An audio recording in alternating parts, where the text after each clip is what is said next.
चलाया जा रहा है। सबसे पहले तो मैं आपको अपना परिचय दे दूं।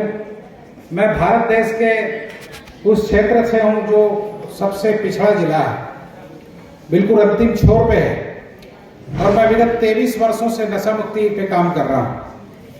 मैं भारत सरकार की राष्ट्रीय नशा मुक्ति पुनर्वास सलाहकार समिति है, उसका मेंबर हूं। इसके साथ ही भारत सरकार जो नशा मुक्ति के क्षेत्र में जो राष्ट्रपति अवार्ड देती है काम करने वालों को, उसकी चयन समिति का मेंबर हूं।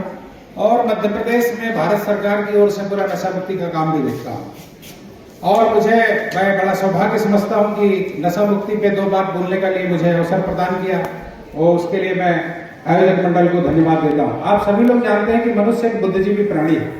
इसकी बुद्धि के विस्तार के बारे में हम जितनी भी चर्चा करें उतना कम होगा। इस बुद्धिजीवी प्राणी ने अपने जीवन काल में इतने आविष्कार किए हैं कि सूर्य और चंद्रमा और पृथ्वी सभी को पीछे छोड़ दिया है। आप जैसा कि जानते होंगे कि सृष्टि का इतना बुद्धिजीवी मनुष्य जो है इतना बीमार रहता है, परेशान रहता है, दुखी रहता है, और हर प्रकार की यातनाओं को वो भोग रहा है।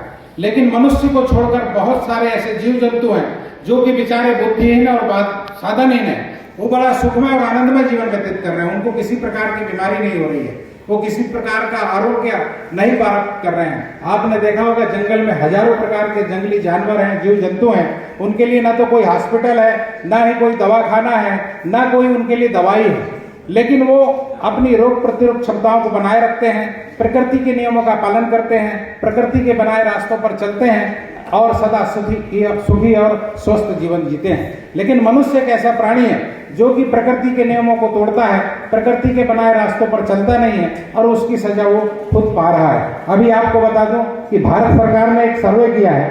सर्वे में ये पाया गया कि लगभग 16 करोड़ लोग जो हैं हमारे देश में नशे का सेवन कर रहे हैं, और लगभग 5.7 करोड़ लोग ऐसे हैं जिनको की मतलब इलाज की आवश्यकता है, लेकिन उसके इलाज का संसाधन हमारे पास नहीं है। और इसी के कारण बहुत सारे युवाओं का भविष्य, बहुत सारे लोगों का भविष्य जो है अंधकार में है और खतरे में है। उसके बाद में 3 करोड़ लोग ऐसे हैं जो उनके बिना नहीं रह सकते, इतना एडिक्ट हो चुके हैं वो कि वो बिल्कुल नशा नहीं कर सकते। इसलिए आज हमको सबको जरूरत है कि अपने आप को स्वस्थ रखने के लिए हम जो है इसको समाप्त करें। और दूसरी बात ये बता दूं कि पहले बहुत ज्यादा आतंकवाद की घटनाएं घट रही थी।